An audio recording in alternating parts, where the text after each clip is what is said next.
Good morning. This is Gail Anderson. This is Mentoring Moments for Moms. We've been talking recently about home management, how to manage all those different areas of your home that plague us as moms, as women.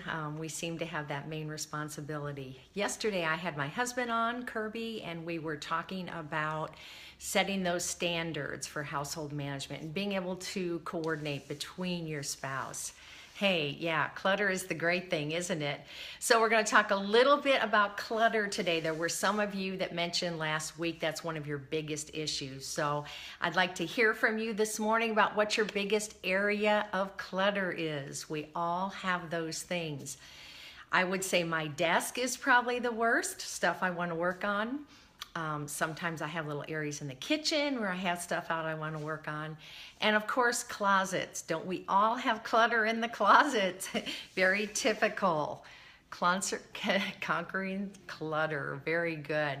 The first thing that I would recommend in doing that is getting yourself motivated, realizing, taking a real good look at your areas, at your closets, and just determining next to your bed seems to be a drop zone. That's a great way to put it, Cindy, a drop zone. Yes, we have clutter because we have things that we put in a drop zone.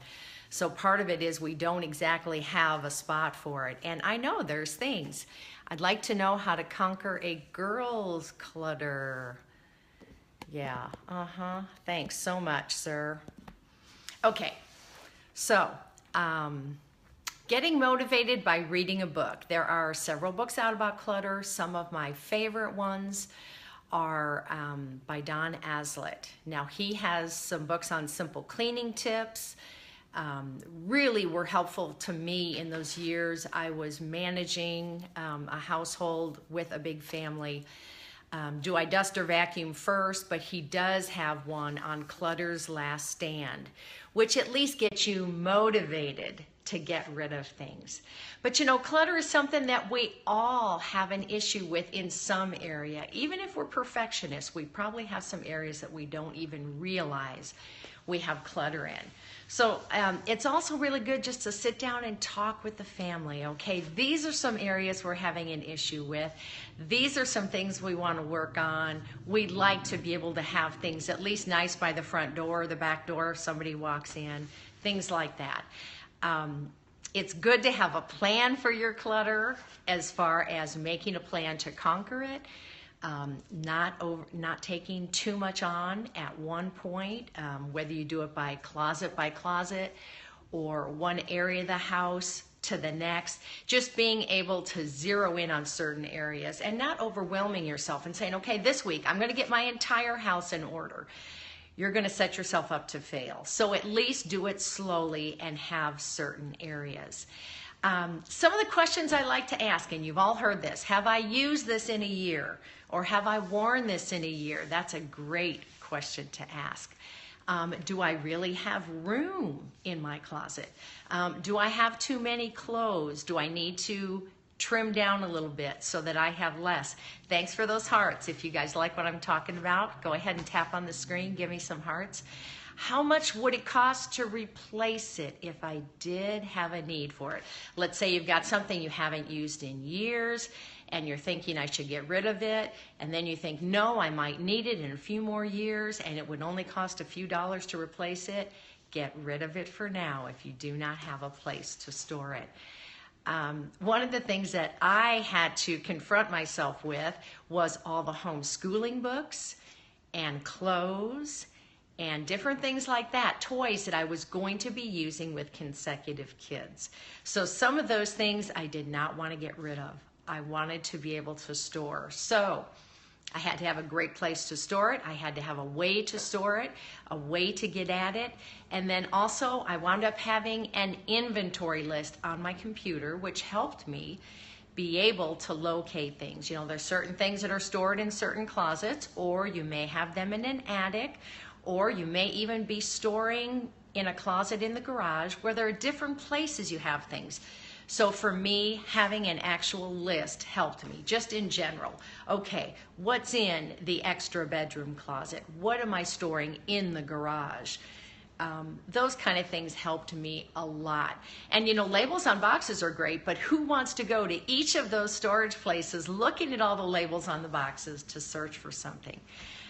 It's kind of been great. We have been in a new place for about 6 months, I'd say, and I actually had to go through and reorganize that inventory list because now things are stored in different places based on where I live. I do have big plastic tubs that are certain colors, and there are certain things I do not want to keep out. I have a bread maker that I will use maybe during certain seasons for a little while, and then I put it away. Can't be making too much bread or eating too much bread. So that I keep in a plastic tub. I know what color the tub is, and I know where to find it because I don't really keep that right in my kitchen, even though I have room. Okay, let's talk just a little bit about memories. We all have things we want to keep. I know that I had boxes. Oh, thanks. Appreciate that. I have boxes and boxes of memories, especially for each of the kids. Now, one of the things I finally came to trim down the memory stuff for them, especially when they started wanting to save things, was they had an underbed box, and whatever fit in that box, they could save. So when that box got full and they had something else they wanted to put in it, they had to choose something to get rid of. Now, you do have to be careful of that because I had a 7-year-old girl who actually had part of I think a Burger King hamburger in there. Don't know how that got in there, and we found it months later, but that helps them control their clutter. And then I had a baby box for them, so that helped me control. There's a baby book, there's cards, there's all kinds of stuff. And so I had opportunities to go through that. But at some point in time, especially for me, as the kids got older, they got presented with those boxes. Okay, now you get to save those. And eventually, they wound up actually trimming down from those 2 underbed boxes because they're all minimalist. They don't want to save everything.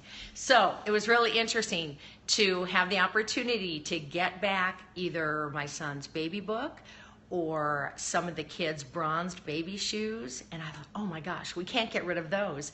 But the thing is, if they don't want to store them, I really had to go back after I took them back from them and decide, okay, is this something I really want to store and hang on to? So I started looking at my kids, seeing how light and mobile they are, how it's easy to move because they have less stuff, and realizing how often do I actually take out these items and handle them. Now, they do remind us of people, especially if you're talking about memories from people that are gone, but we have to really sit down and think about how much do we want to save? How much do we want to still be able to handle over the years? And especially if you're not handling those items, this is how my kids look at it. Handle it, take a picture of it, and move on. And then go ahead and get rid of it. Actually, it's easier to be able to look back at the pictures of those things than it is to actually store them or find them or choose a time when you're going to pull them out and touch them just for those memories. So, kind of interesting. It does make your life simpler. It helps you feel like you're not handling so much. And as far as managing your household, yes, it helps you to conquer that clutter. We talked the other day about just having less things out to move when you vacuum or move when you dust. This is all part of that clutter we have. And if we just take regular times, maybe a couple times a year, where we start going through things, then it's going to help us to manage that clutter on a regular basis. I know some of us are more prone to it than others, but you know, at some point you've got to sit down and really decide, okay, how much? This is why we want to move into a tiny home. I love it. We are in a smaller home than we've ever been in, and it is nice to be able to have the whole family over. But I tell you what, when you have kids, when you get to that stage where you have kids and they have larger homes, go to their house and do the holidays. Cook at their house. You can still present the meal and be responsible for it and do it at their house. And you're not having all this room to be filled with clutter, because the more space you have, the more it will attract clutter, the more it will attract stuff. So anyway, just be reasonable about what you have and be reasonable about what you save. And again, that's another thing you want to discuss with your husband. You want to be in line with your spouse about what you're saving. I often will get rid of things that my husband will be surprised about and find out later, why did you get rid of that? Because he tends to save a little bit more than I do. But when push comes to shove and we're moving into smaller places and we get to that point where, okay, we're going to have to rent a storage for this, then we wind up being a lot more ruthless about what we're saving. So that's just my input for the day on conquering your clutter. Hopefully you all are using some time during those winter months when you're inside a lot to be able to kind of go through things. Even as a busy mom, you can take time during the winter just going through and just making judgments about your stuff and deciding what you want to keep. So have a wonderful day. I'm not going to say when I'll be on next. I'm planning on tomorrow, but we do have a grandson who is due somewhere in the next couple weeks, so things could get crazy. But I will continue a little bit on managing housework, on managing meals, because several of you asked about that. And I do hope next week to talk about Thanksgiving just a little bit and about being thankful. So have a great day. Thank you all for joining us. This is Gail Anderson, Mentoring Moments for Moms. See you soon.